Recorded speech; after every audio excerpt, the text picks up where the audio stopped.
Tony Abbott's departed from his government's well-read script on boats stopping activities at sea and left confusion in his wake. 65 asylum seekers were intercepted and turned back towards Indonesia last month, where their boat crashed on a reef and the people scrambled ashore. They've since told police and media outlets that they saw Australian officials pay cash to the crew operating their boat. The government, through the Immigration Minister, Peter Dutton, and Foreign Minister, Julie Bishop, have denied this week that payments were made. We'll hear their statements from earlier in the week first, and then the Prime Minister this morning, leaving the question of payments very open indeed. Did officials pay the crew and the captain of a boat carrying asylum seekers to take them away from Australia recently? No. Have Australian officials ever done that? No, look, as you'd expect, I don't operate. It's been the policy of this government since being elected not to comment in relation to on-water matters. Do Australian authorities pay the captain and crew of people smuggling boats to turn back to Indonesia? No. We will do whatever is reasonably necessary to protect our country from people smuggling and from the effect of this evil and damaging trade that costs lives. But surely we wouldn't pay people smugglers. They're criminals. Well, what we do is we stop the boats by hook or by crook. Theoretically, hypothetically, would you find it acceptable to pay people smugglers? Look, Neil, I'm just not going to get into hypotheticals. The important thing is that we stop the boat. Now, since then, Tony Abbott's had a chance to clarify whether money was paid, but he certainly hasn't denied it. The Prime Minister's maintaining a tough line on stopping the boats. How it's done, though, remains unclear. What the government has done is stop the boats. We have stopped the boats, and we've used a whole range of measures to stop the boats because that's what the Australian people elected us to do.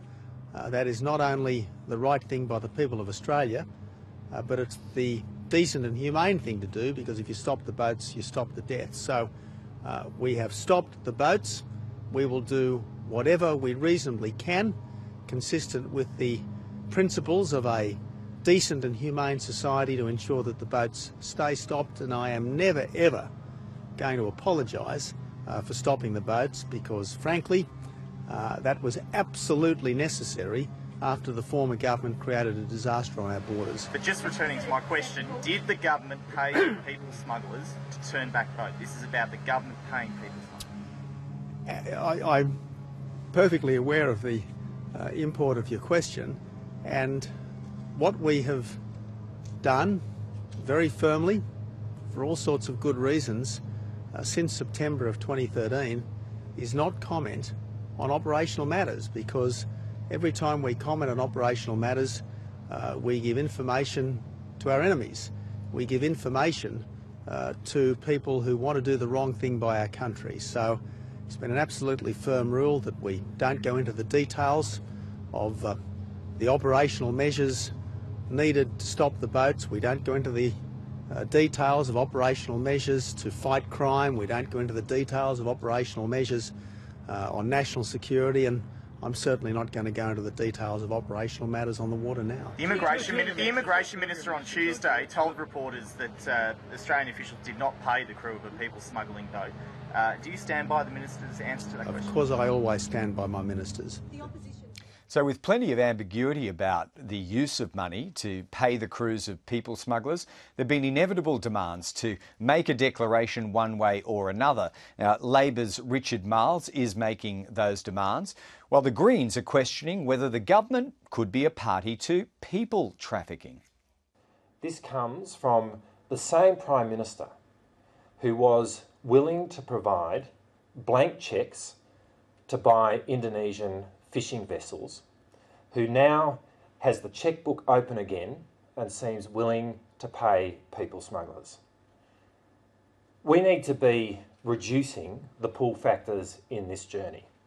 What kind of a pull factor is it to a people smuggler knowing that if they encounter an Australian Navy vessel, they will receive an Australian taxpayer-funded cheque? Now, I acknowledge that both the Immigration Minister and the Foreign Minister have said that this did not happen. So we have a discrepancy here.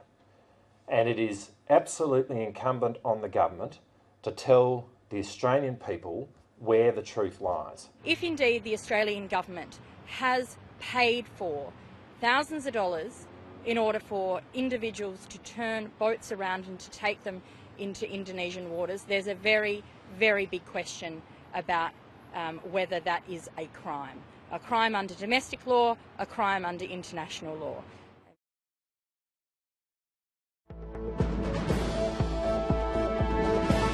Now, Sydney's two-day regional counter-terrorism summit is wrapping up today. Delegates from more than 25 countries have gathered to exchange ideas on ways to disrupt violent Islamic extremists.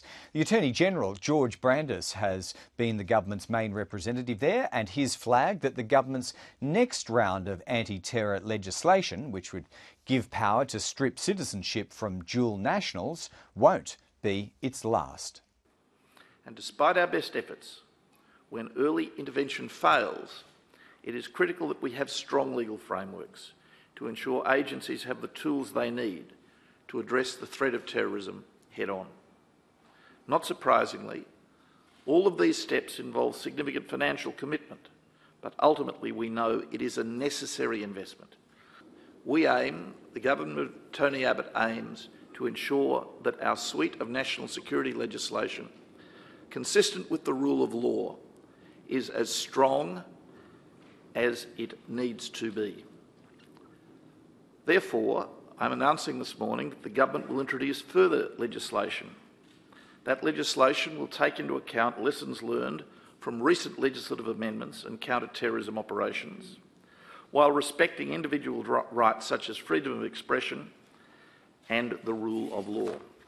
Now, in flagging he had that further legislation on the way, George Brandis had actually broken with his script and given away information that wasn't due to be announced for a fortnight. We're now told it'll deal with the powers of control orders, which are placed on terror suspects, and that the need for the new laws has arisen from the high number of counter-terrorist operations that police have been carrying out in recent months. Well, Liberal MP Philip Ruddock is the government's special envoy, leading the domestic discussion Australia's having on citizenship, its rights and its responsibilities, and whether it can be stripped from sole Australian nationals. He's at that terror summit, and our reporter Melissa Clark has been talking to him to gauge whether other countries in the region might be looking at tougher citizenship laws as well. Here at the Countering Violent Extremism Summit, one of the key government MPs is Philip Ruddock, who is, of course, the Special Envoy for Citizenship and Community Engagement, and he joins me now. Philip Ruddock, thanks for talking to us. Well, I'm happy to be with you. There's certainly quite a gathering here today of people locally and internationally. Have you been canvassing their views on citizenship? It comes up from time to time, but it hasn't been the major issue. The major issue, of course, has been how you deal with de-radicalisation. This is a relatively new area of government involvement, but there are certain obligations that we have, particularly in relation to not depriving people of their citizenship. And we've made it very clear that we don't intend to leave people stateless, but those who have other entitlements may be forced to rely on those. And would you be comfortable if that was the final decision that was arrived at by government at the end of the consultations? No, the government has already taken that position, and legislation will be introduced in the next sitting fortnight. The question is a further question as to whether or not, aside from dual nationals, you may be able to deal with people who acquire another nationality at birth. At the conference, of course, there has been much talk of the use of social media and the internet and the role that plays in radicalising and the potential for de-radicalising. Are you heartened by some of the suggestions that have been raised through the course of the last day and a half? I have a black sense of humour, and I usually say to people when they make suggestions, particularly if they involve public monies, have you got an evidence-based approach as to what actually works? I am fascinated by the nature of the discussion because it is broad and it indicates a lot of different methodologies are being adopted, and I come to this conference because it's a very special opportunity to be able to hear what's being done, and I'm asking myself this question every day: what are they telling me that actually works? Some of the people attending have raised some criticisms that there aren't enough local Muslim leaders and that there aren't enough women who have been invited to attend. What do you say to those criticisms? Well, I've noticed both. Muslim leaders that I know, I won't name them, but many, and I've noted also many women. And part of the program has in fact been about the way in which women can play a role in relation to de-radicalisation. And I was very heartened to hear about their enthusiasm. I make the same claim in relation to what they're telling me. Can you demonstrate that what you are doing is actually reaching the people of concern and changing their approach? And I'm still having that discussion. The Attorney-General George Brandis flagged more legislative changes, and we've been told they will relate to things that arise from operations that police have undertaken, perhaps strengthening control orders. Is that a move that you see as necessary? Well, on those matters, if I was the attorney, I would be advised by the professional officers who are utilising these methodologies. The Australian Federal Police, the national security agencies. These were measures that were first introduced by me when I was the attorney almost a decade ago. And obviously it's appropriate to look at measures like this from time to time to see whether your experience suggests that changes are necessary. And I'm heartened that they keep those matters under review. Well, finally, from us today, we're going to go back to the man who seems to be causing a stir on so many fronts. The Prime Minister, you might recall, offered some very frank views on what he thought about wind farms. Yesterday, he told radio presenter Alan Jones he'd been up close to these things and they're not very visual, or they're visually awful, he said, and they make a lot of noise. He also had some worries about whether they posed health risks. Well, he's gone back there today when the Prime Minister was asked if he'd ever actually been up close and near to a wind turbine.